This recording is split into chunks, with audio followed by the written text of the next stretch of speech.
Hello, everyone. Thank you for being here. I'm so excited because we're going to talk about things that we may or may not have caught the first time we watched off campus. I don't know about you, but it just gives me an excuse to keep watching over and over and over again. You know, that obsession and that like you're possessed. So, before I get started, if there's something that stands out to you that you remembered or you caught after you watched, a second or third time, or however many times, put it in the comments because it might be different from the things that I'm pointing out. But how are we? We're having a good day. You found me. It really didn't have much like to search much. I switched up just where this particular content is being fed through. I chose a different channel to link the podcast on, but it's the same. All right, so let's get started. I'm by myself. Corinne is over in Scotland. And what's so funny is that I have a friend who's from Australia and she's over in Scotland in the same area at the same time. So I got two friends that don't know each other. So, hi, Christina. All right. And let me bring up this. I'm going to start off with this.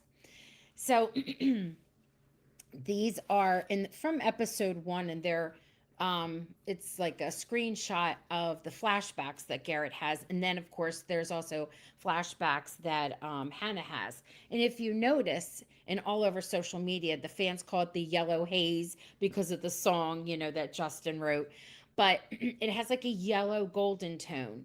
And this is the scary one because this is Garrett as a young boy listening to him beat up his mother, and then this is like the father at Graham actually rinsing off his hand. It's all bruised and cut up. That's what he did to the mother. And then this one here is Hannah having a flashback to when they were telling her, like, find your words, use your words, because she's thinking about songwriting, but it's just so hard for her. So if you see, it's got that amber glow to it, right? Like that yellow look. But it actually, and I don't know if anybody noticed this, and it's actually something that they did on purpose, and it's like called color theory. You can research it, but what's interesting is that things that are protected and put in that type of amber, it's that amber, and it solidifies, and it preserves whatever's inside of it from like ancient times, right? So it's a term that they use in filmography, if we want to call it that, and it like brings across a meaning to the viewers. Like sometimes it's not sticking out and it's not smacking you in the face saying this is what's happening, but you kind of get a vibe or feeling from it.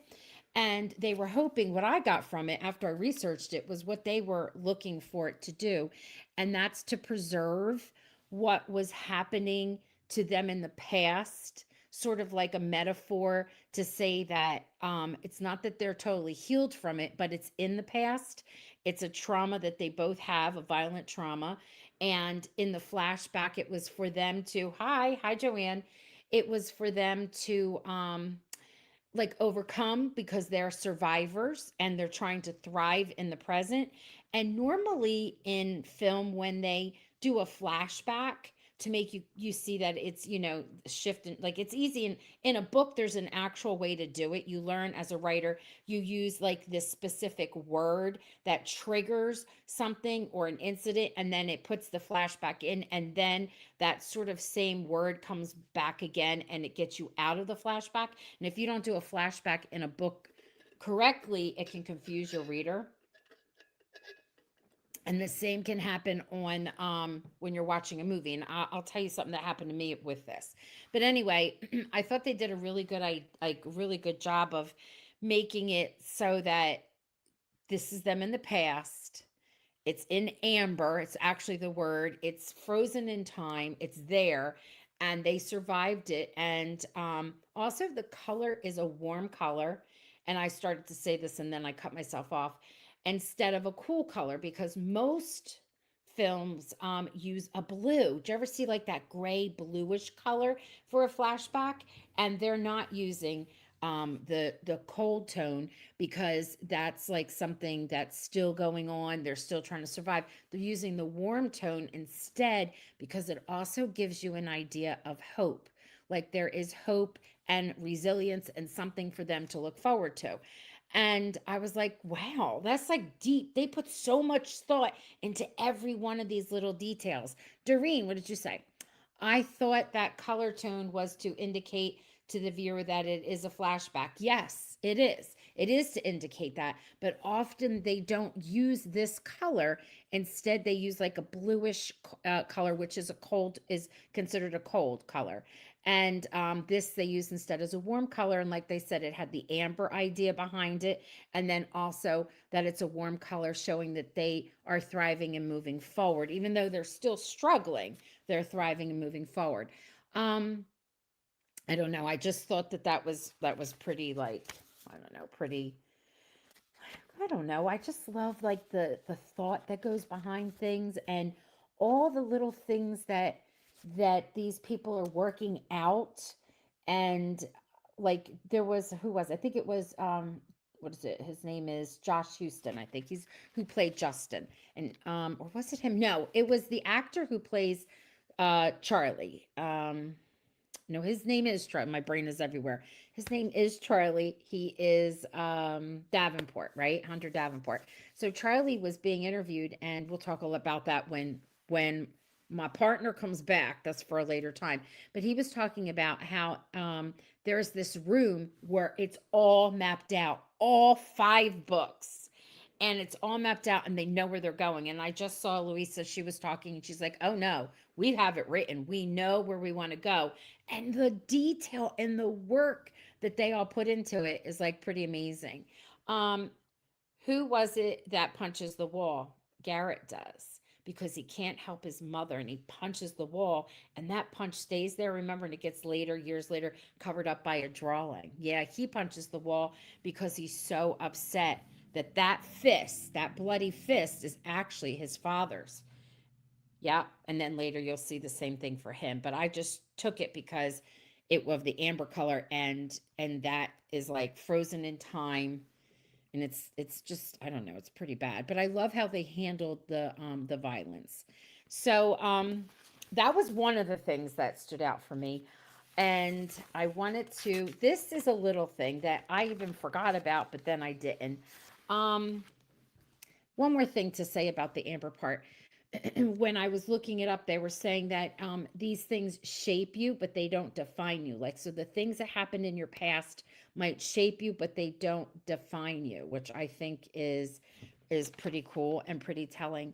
And also, their stories were sort of parallel. Right away in that first episode, you get the flashbacks of what's of trauma that happened to Hannah, and then you get the flashbacks of the trauma that happened to Garrett. And they're both in that opening, that pilot, the first episode, they're both going through something that actually comes back again in episode 7.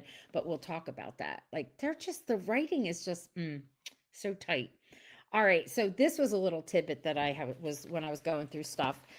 This is when, of course, they did the hard launch, and now they're back in the one room with the one bedroom, and they're both sleeping on the floor. And then eventually, she's like, makes him get up on the bed because she wants to show him, like, some stuff with the music and whatnot. And she starts to tell Garrett about, and I don't know if you caught this. Let me know if you people caught this on the first time, where she's explaining to him, she's like, I've got to win. He goes, oh, you're that competitive. She goes, I am, but I need to stay here. I need the scholarship. And as what she's saying is dawning on him, you can see the emotions. I captured this one because he gets like this and he goes like this with his chin. You can see the emotions go across his face, where he even goes like this with his head, like, should I, shouldn't I? And he has a really good idea for her. And already at this point, he wants her. Like, do you know what I mean? I don't know if he's recognized how much he cares about her, or how attracted he is to her as a human, and decency, and also physically attracted to her. But he knows, like, he has, because she's like, I'm not good with lyrics. And that's when he suggests, he opens it up and he shows Justin singing, and he's like, there you go. There's your window. This is what you should do. But his body, Belmont's good. He just does it with his body language, with his hands on his chin, his back and forth shaking of his head. He's warring with himself in these like few seconds, and she's got no clue. And I was like, oh boy, this boy has fallen already.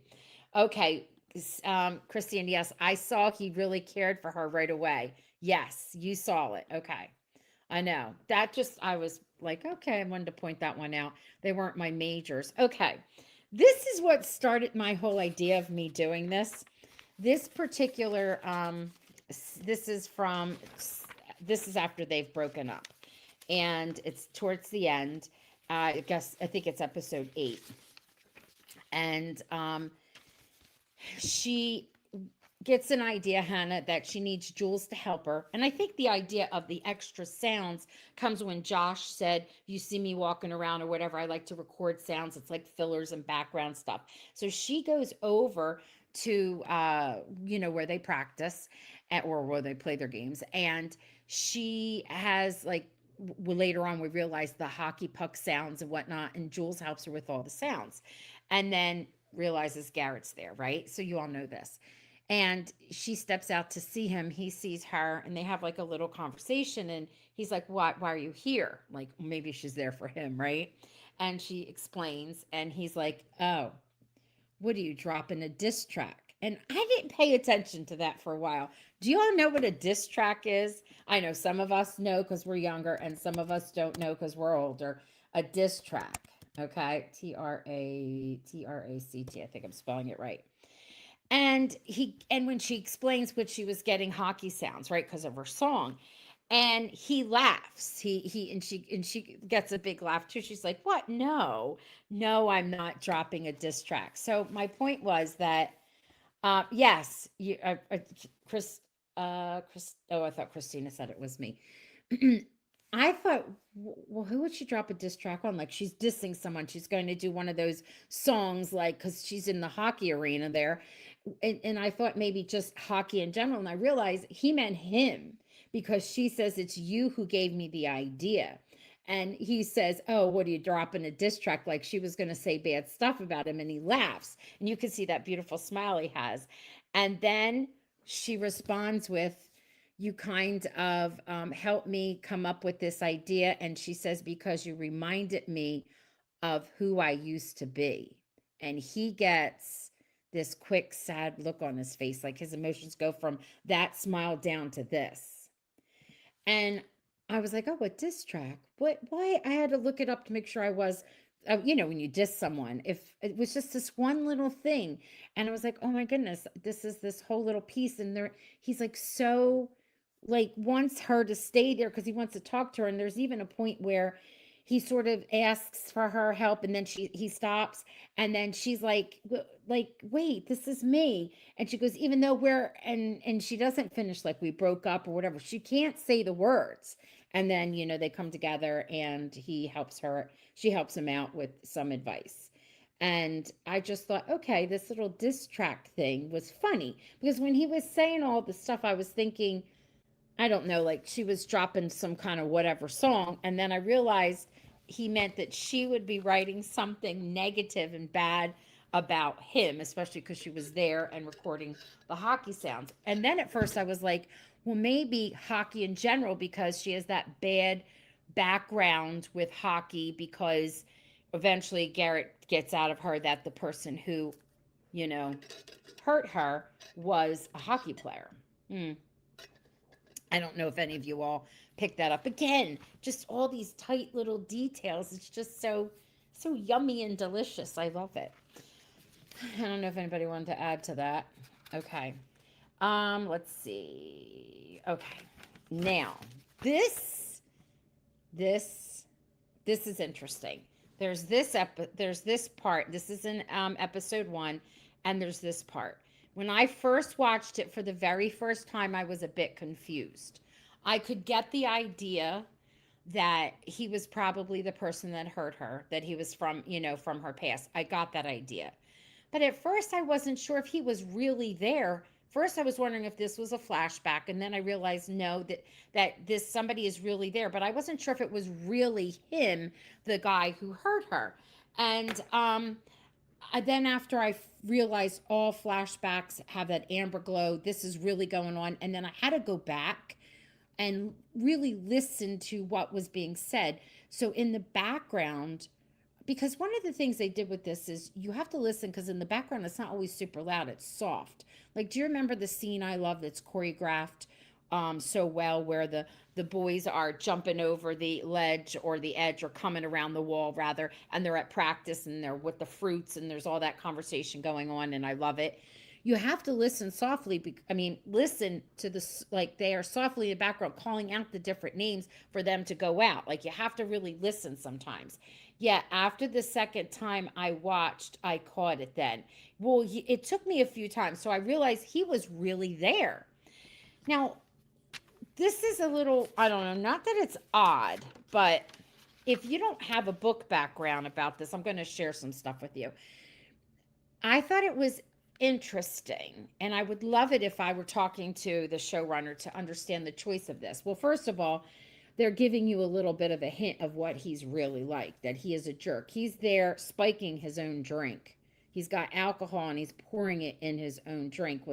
What he did was he, spiked Hannah's drink with more than alcohol, right? She knew she was having an alcoholic drink, but he spiked it with a drug. But they show him doing this, and right before these two walk from the concession stand, coming up from the back is are two girls. I think it's the one, because she's wearing Dean's jersey that you see him a lot with in the very beginning. I think her name is Zoe, and she has a friend. I forget what the friend's name is that winds up sleeping with Garrett, but anyway, she's walking with Kendall, and they're talking about he's playing like poo, and they're talking about Garrett because he's having his own little meltdown as Hannah's having her meltdown together. They're having their meltdown. She's melting down and her hands are shaking because of Delaney. He's having a meltdown with his father and the anger and all that issue, which is exactly what goes on and happens in that episode 7, where he's having a meltdown and she's having a meltdown separately, and then she comes to him to help him, and then it all blows up. And that's kind of like what's happening here. It's so funny how they begin it and sort of end it. They were scouting. Who was scouting? These two are there because they talk bad about the team, and Delaney is joining a team. And Chris, tell me what scouting means. Thank you. Help me out there. I know what it means, but explain a little bit more. They were there. Nice to be in sync with your soulmate. Yes, that's true. Yes, Kendall. Yep, Kendall was walking with Zoe. Anyway, right before that, they're talking about them, and then so are these two. And he's going to be coming up. We get a hint, but you don't really realize that till later, that he joins one of the teams, and he's going to be eventually playing against Garrett, which comes at the end. But they're talking about him in a bad way. And of course, she sees him out of the corner of his eye. When he walks by, does he see her? Do you think he sees her or realizes it's her? She shakes so bad she runs off, and that's when she, sings the song, and then Garrett hears it, and she doesn't realize she's calming him down. But I was like, okay, I had to go back with, no, you don't think she, okay. What a jerk. And here he is coming by. No, he doesn't see her. Okay. All right. I was wondering. I know he sees movement out of the corner of his eye, but I didn't think he realized either. So, anyway, the thing about this that's interesting is that they're giving us all these background subtle hints of who he is. She never, or you'll tell me no, Hannah never tells Garrett in this his name. She never gives the name of who hurt her, nor that he's been in the area. Like, she never says that to him. She never gives that information to him, which I'm like, why? Why wouldn't she tell him? Why did they write? Now, I know why they wrote it that way, to cause the conflict, but why? he would have said something if he did see her. You think that? Okay. And I do too, because he's such a jerk. He would have preyed like on her. So let me tell you something that's interesting. In the book, Garrett does not beat up the guy who attacks her. Garrett beats up his best friend, the guy's best friend, whose name is Delaney, Rob Delaney. So the best friend in the book, Garrett beats him up after a game, but he's on school property and he beats him bad. And that's how he gets suspended only for one game. But he's able to tell his coach with Hannah's permission and tell his best friend Logan, who pulls him off of it with permission from Hannah, what and why it all happened. And the reason why he beats him up is because he's the one that testified against her, said that she was a druggie, that she came on to him, all this other stuff, and then also that he said bad stuff when about her and a couple of years later in the town with the father, and the fathers had a fight, and that's how they all lost jobs. It was a big deal. So what I found interesting is they took that last name Delaney. Now in the book, the guy who hurt her, his name is Aaron. He and Garrett never come face to face. And Aaron, this is interesting, Aaron's name, we never get the last name in the book. So what the writers for the showrunners for the TV series did was they did Aaron and Aaron Delaney. So they made Garrett come across him and fight him. I think that's better. I want him to be fighting her attacker, not the best friend. I like that change. And they changed up the name too. So I thought, okay, that's pretty interesting. Something interesting here too is that when Garrett gets all calm and he walks back, he's all ready to play. You see the guys coming out, right? That front line. And the first one to come out is number 5, who is Birdie. And he's got an A on his, now all you sports people like Chris are going to know what that is. He's got an A on his, what side? It's on this side. On his jersey, right?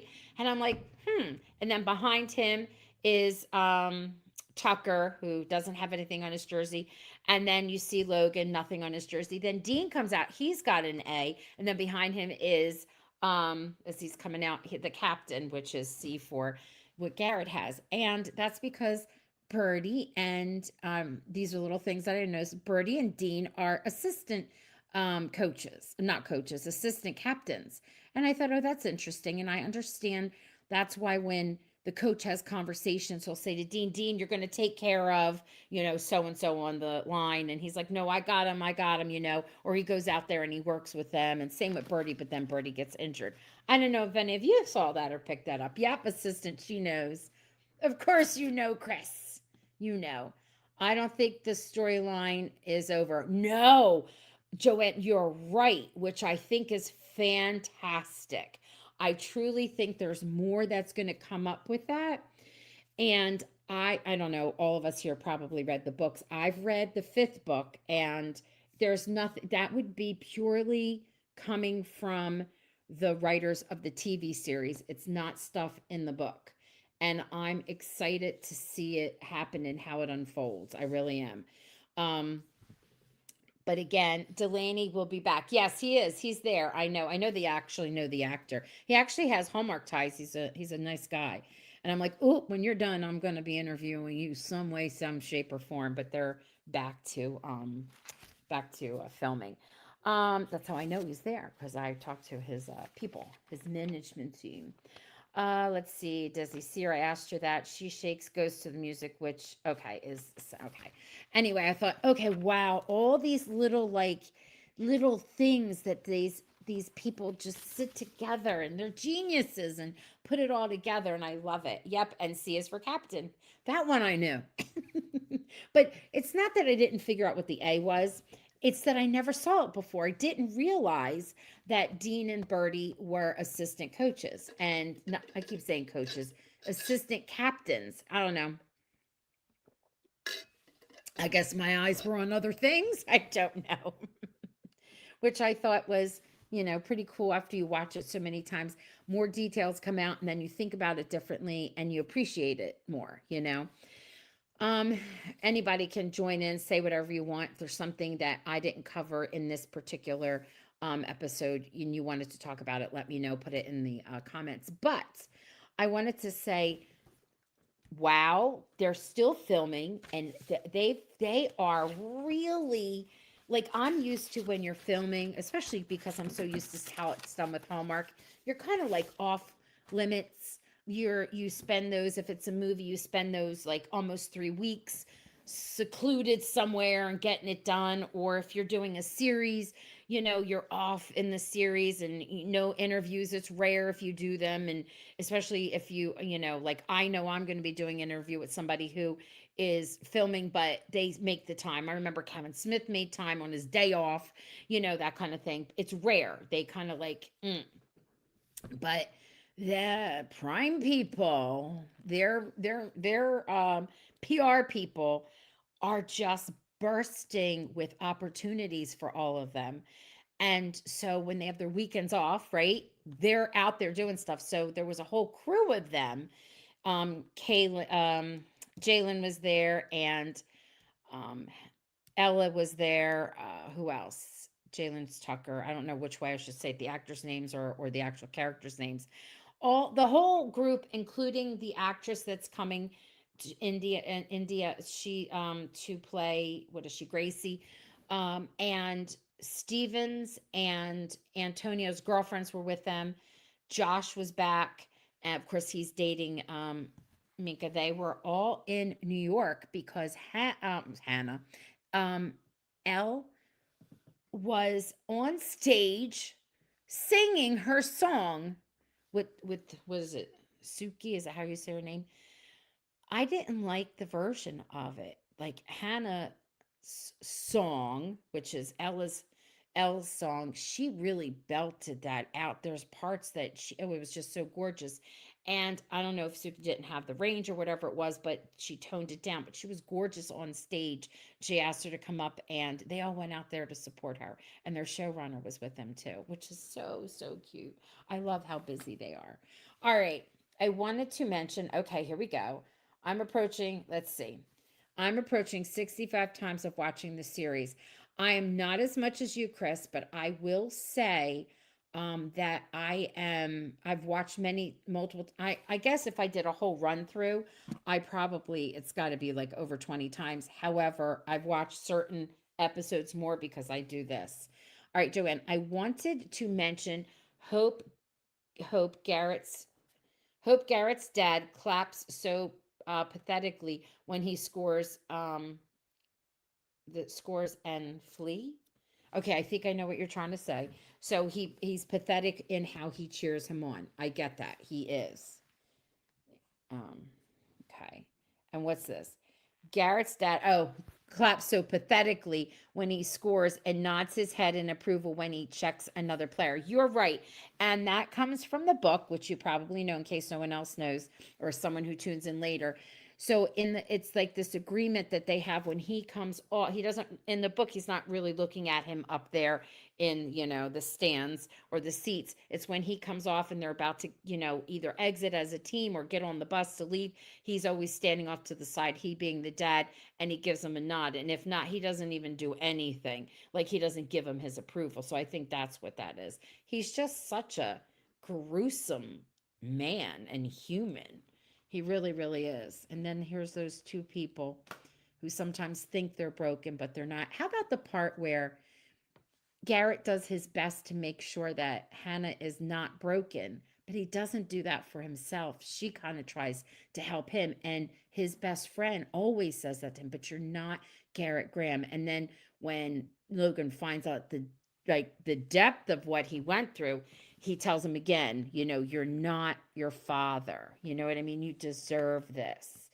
So anyway, all these little hidden pieces. All that for me to say, thank you. Thank you, showrunners. Thank you for this deliciousness. All right, everyone. Next week we'll do something a little different. And when Corinne comes back, we're going to do some other stuff. I'm so excited about it all. I don't want to wish away time, but they're probably right now at least halfway through the filming. So hope we get it earlier than later. But and I think they're going to drop one episode at a time, which is okay. Um, the car scene is where he admits, yeah, to be broken. I know, and he thinks that, but he's not. I know. After he says, he goes, he just tries so hard to make sure she knows she's not broken, and he doesn't do that for himself. I know that's a pretty powerful scene, right? All right. Okay, my friends, my Briar Beauties, thank you for tuning in. And thank you for finding me. I just moved slightly over. All right. You all have a good night.